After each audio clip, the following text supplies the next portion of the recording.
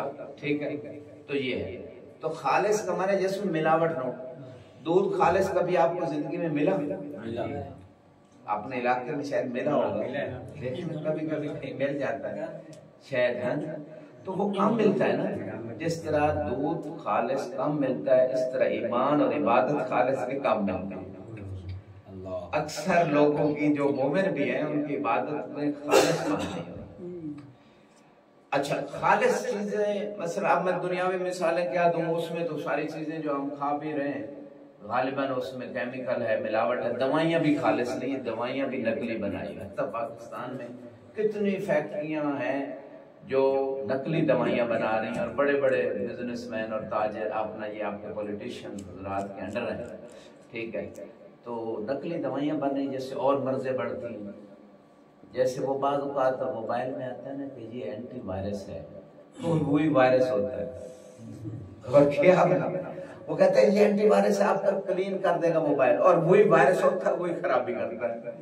تو لہذا یہ دوائیاں لے لیں، پھل سبزیاں، ہر چیز میں کیمیکل کھادیں، ملاوٹ ہے، کوئی خالص چیز نہیں مل رہی. ہاں، عراق میں دو چیزیں خالص مل رہی ہیں، ایک کھجور اور دوسری زیارت امیر. ہاں، تیسری چلو مولا کے بعد آ گئی.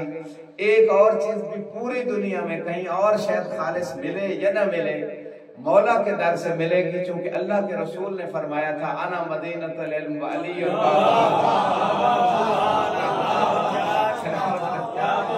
سلامت رہے، خدا نعت اور زبانوں کو سلامت رکھے. اس در سے علم خالص ملتا ہے. اسی لیے تو ہم سب اپنے وطن چھوڑ کے اتنی دور سے، یہ رشتہ داروں سے دور، نہ خالص خوراک کھا رہے، زحمتیں برداشت کر رہے، تاکہ کم از کم علم خالص مل جائے. جب علم خالص مل گیا تو ایمان بھی خالص ہو جائے گا. ایک درود پڑھے بار محمد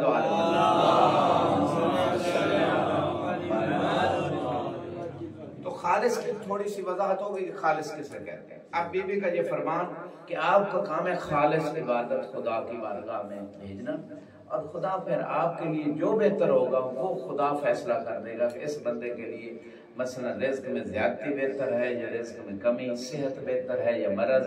یہاں پہ مجھے پانچویں امام باقر علیہ السلام اور کی ذات پہ درود پڑے پڑے.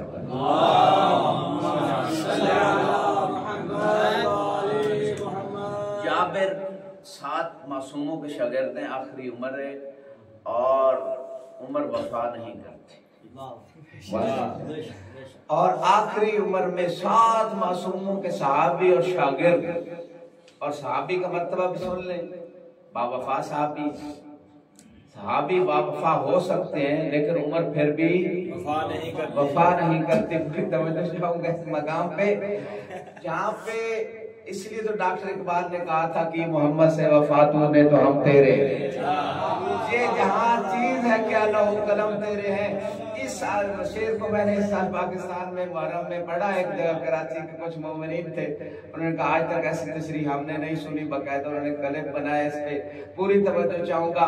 میں نے عرض کیا ڈاکٹر اقبال یہ کہہ رہے ہیں کہ رسول خدا نے جو غدیر پہ ہاتھ بلند کیا تھا، اس عہد سے جس نے وفا کر دی، اللہ کہہ رہے اے میرے بندے، اگر تو نے میرے مصطفیٰ سے علی کے بارے میں وفا کر دی تو پھر یہ دنیا تو چیز ہی کوئی نہیں، لوح قلم بھی تیرے ہیں، جیسے چاہے گا تو بہلول کی طرح تقدیریں بھی بدل سکتا ہے.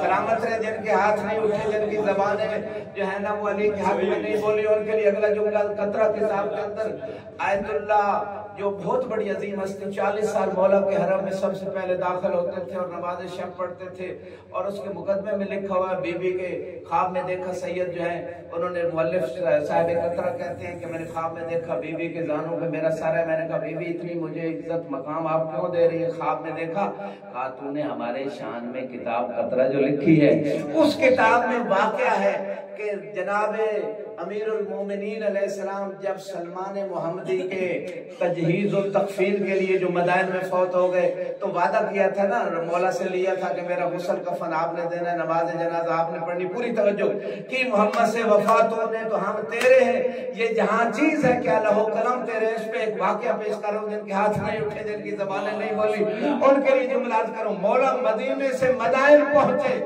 اور جناب سلمان دنیا سے جا چکے تھے، روایت کہتی ہے فرفع شملہ، وہ چادر مولا نے جناب سلمان کے چہرے سے ہٹائی، اس وقت سلمان حالانکہ دنیا سے جا چکے تھے کہ محمد سے وفات ہونے تو ہم تیرے ہیں، یہ جہاں چیز ہے کہ اللہ و قلم تیرے ہیں۔ فتبسم، سلمان مسکرائے علی کو دیکھ کے، چونکہ حلالی ہونے کی علامت یہی ہوتی ہے کہ علی کی زیارت پہ بھی مسکراتا ہے، علی کے فضائل پہ بھی خوش ہوتا ہے، پوری توجہ فاراد آئے یقوما، سلمان محمدی جو تھے اس نے علی کے فقط چہرے کی زیارت کر کے مسکرائے نہیں بلکہ علی کے استقبال کے لیے اٹھنے کا ارادہ کیا، تو مولا علی نے فرمایا اد الی موتک، اے سلمان واپس چلا جا، تیرا استقبال ہو گیا ہے۔ پوری توجہ چاہوں گا، یہ تھی سلمان کی قدرت جو محمد سے وفا کی صدقے میں ملی تھی۔ اب علی نے وفا کیسے کی کہ جنہوں نے غدیر سے وفا کی تھی، علی مدینے سے مدائن پہنچ گئے اس کے جنازے میں شرکت کے لیے، اور جنہوں نے محمد سے غدیر میں بے وفائی کی تھی، جنازہ مدینے میں گلیوں میں گند پہ ڈھیر پہ یہودیوں کے قبرستان میں پڑا رہا، علی نے پلٹ کر بھی نہ دیکھا کہ اس کا جنازہ پڑا۔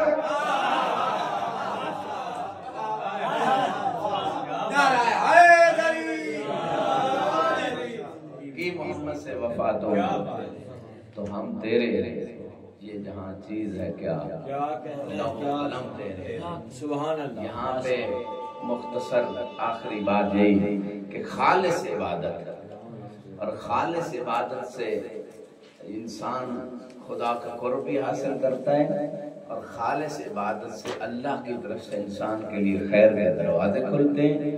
خالص عبادت کے لیے پہلی چیز یہ ہے کہ پورے دین کی معرفت ہونی چاہیے، کیونکہ اگر چند قدم چلے گا پھر کوئی غلطی کر دے گا، پھر سفر آگے بڑھنے کی بجائے وہ وہیں رکا رہے گا یا پیچھے ہو جائے گا انسان۔ روحانی سفر میں بات کر رہا ہوں، لہٰذا خالص عبادت کے لیے پہلے پورے دین کی معرفت ہو، اور حلال رزق ضروری ہے خالص عبادت کے لیے، کیونکہ حرام رزق سے روایت میں ایک لقمہ جو حرام کو کھا لیتا ہے 40 دن تک اس کی نماز ہی قبول نہیں ہوتی۔ حرام رزق سے نیکیوں کی توفیق سلب ہو جاتی ہے، برائیوں کی رغبت بڑھ جاتی ہے۔ اب یہ ایک الگ موضوع ہے کہ اب اس دور میں حلال لوگ کتنا کھا رہے ہیں اور حرام کتنا مکس ہو رہا ہے، ہر فیلڈ میں، ہر شعبہ حیات میں حلال کھانے والے بہت کم رہ گئے، حرام 1000 طریقوں سے تنخواہ ہو بھی پھر بھی وہ کوئی نہ کوئی دروازہ نکالتے ہیں کہ لوگ انہیں اور طریقے سے پیسے دیں، اس کے علاوہ وہ کام جائز بھی ہو، قانونی بھی ہو، نہیں کرتے۔ اسی طرح ٹیچر ہے، ڈاکٹر ہے، ایک ٹیسٹ کی ضرورت ہے 5 لکھ دیں گے، دوائیوں کی 1-2 کی ضرورت ہے 10 لکھ کے دے دیں گے، بہت ساری ہر فیلڈ میں آپ دیکھ لیں۔ تو حلال رزق نمبر 1، پورے دین کی معرفت نمبر 2، نمبر 3 محاسبہ خالص عبادت کے لیے یومیہ۔ معصوم فرماتے ہیں من لم یحاسب نفسہ کل یوم لیس منا، جو روزانہ اپنا حساب و کتاب نہیں کرتا وہ ہمارے شیعوں میں سے نہیں، کہ آج کتنی نیکیاں کی، کتنے واجبات چھوڑے، کتنے حرام کام کیے، یہ سارا محاسبہ ڈیلی سونے سے پہلے کرنا چاہیے کم از کم، اور بلکہ ہر کام سے پہلے۔ میں تو کہتا ہوں، یہ تو بعض علماء کو میرا ناقص خیال ہے کہ ہر کام سوچنا ہے، دیکھنا ہے، سننا ہے، بولنا ہے، چلنا ہے، کھانا ہے، پینا ہے، ہر کام سے پہلے بھی سوچیں کہ یہ کس لیے کر رہے ہیں۔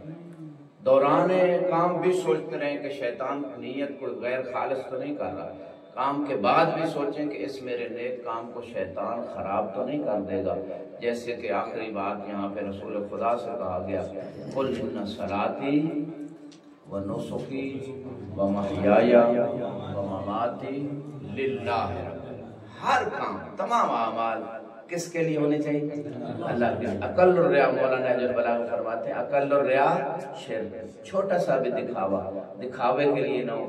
خطیب کے لیے سب سے مشکل مرحلہ ہے ممبر پہ بیٹھ کے بات کرنا، کیونکہ ایک جملہ بعض اوقات، ایک لفظ بلکہ ایک حرف بھی بعض اوقات لوگوں کی گمراہی کا باعث، اور ممکن ہے وہ ایک لفظ لوگوں کی ہدایت کا باعث بن جائے. لہذا ہر لحظہ اپنے دل کے اوپر، نفس امارہ کے اوپر اپنی عقل اور ایمان کی اور معرفت کی دوربین لگا کے رکھے کہ نفس امارہ مجھ سے یہ جملہ کیوں کہلوا رہا ہے، نفس امارہ مجھ سے یہ باتیں یا یہ فکر کیوں لا رہا ہے. اس نفس امارہ کے اوپر اپنا قدم رکھیں. اس شیطان مردود جو انسان کے اندر بیٹھا ہے اس کو سر نہ اٹھانے دیں، اور عقل اور دین کی معرفت کی روشنی میں ہمیشہ چلیں. خطابت کریں، تعلیف کریں، تدریس، جو بھی کام کریں، تمام کام جو ہے نا وہ فقط خدا کی رضا کے لیے. زبان پہ بھی دائماً قربت اللہ جو ہے نا دل میں اس کی نیت کریں، اور عملی طور پہ ہمیشہ کوشش میں رہیں کہ نفس امارہ میں سو جو ہے وہ ہمارے اعمال کو ناخالص نہ بنا دے. اس میں کوئی حب ذات کا جو ہے نا، حب شہرت کا، حب دنیا کا کوئی ملاوٹ نہ کر دے ہمارے اعمال میں. اور یہ خطرناک ترین ملاوٹیں ہیں، حب شہرت، حب ذات، حب مال. وَتُحِبُّونَ الْمَالَ حُبًّا جَمًّا. قرآن نے کہا ہے انسان مال سے بہت زیادہ محبت کرتا ہے. تو لہذا مال کی محبت میں بعض اوقات ایسے جملے کہے جاتے ہیں کہ مجلس سے زیادہ بن جائیں، زیادہ مجھے دعوتیں مل جائیں، زیادہ شہرت مل جائے. شہرت کی محبت میں، ذات کی محبت میں بعض اوقات دین کو بگاڑ کر پیش کر دیا جاتا ہے. جیسے لوگ چاہتے ہیں ویسے جملے کہہ دیے، ویسے یعنی دین و قرآن و حدیث کی پرواہ نہیں کی. تو یہ سب سے بڑا مشکل ترین مرحلہ ہے ممبر پہ بیٹھنا، کہ یہاں اگر شیطان نے انسان کو یہاں بٹھا کے گمراہ کر دیا تو آپ جیسے کہ حدیث میں اذا فسد العالم فسد العالم. ایک عالم اگر ہو جائے گمراہ تو پورے جہان کو گمراہ کر سکتا ہے. اور دوسرے مقام پہ فرمایا وَإِذَا صَلَحَ الْعَالِمُ صَلَحَ الْعَالَمُ. ایک عالم اگر صالح ہو جائے، صلاحی یعنی اس کے اندر وہی حقیقت والی باتیں ہوں، تو وہ پوری دنیا کی اصلاح ایک عالم کر سکتا ہے. پروردگار سے دعا ہوں کہ ہماری عبادات کو قبول فرمائے، ہماری توفیقات خیر میں اضافہ فرمائے، ہماری زبان میں زیادہ تاثیر پیدا فرمائے، ہمیں اخلاص عطا فرمائے، اور ہمیں شرح صدر عطا فرمائے. ہمیں امام حسین علیہ السلام کی خدمت کی ہمیشہ توفیق عطا فرمائے، ہمارے گناہوں سے درگزر فرمائے، اور اگر کوئی مریض ہو اسے شفاء کاملہ عطا فرمائے. ہمارا خاتمہ بالخیر فرمانا، شفاعت محمد و آل محمد نصیب فرمانا. پروردگار علم و عمل کی دولت سے ہمیں مالا مال فرمانا. ہمیں نجف جیسی نعمت سے صحیح معنوں میں بہرہ مند ہونے کی توفیق عطا فرما. ہمارے بچوں کو آئندہ نسلوں کو بھی خدمت اہل بیت کرنے کی توفیق عطا فرما. تمام جو حوزہ کے طلاب کرام ہیں جہاں کہیں بھی دنیا میں، ان سب کی توفیقات خیر میں اضافہ فرما، ان کی مشکلات اور پریشانیوں کو دور فرما. سنی شیعہ بھائیوں کو مل کے اسلام دشمن طاقتوں کو مقابلہ کرنے کی توفیق عطا فرما. خصوصاً لبنان و پارا چنار کی شیعوں کی حفاظت فرما، ان کی مدد فرما. فلسطین کے مظلوموں کی مدد فرما. مراج اعظام کا سایہ ہمارے سروں پر قائم و دائم فرما. ایک مرتبہ سورہ فاتحہ تمام مومنین مومنات کے لیے مع الصلوات علی محمد و آل محمد.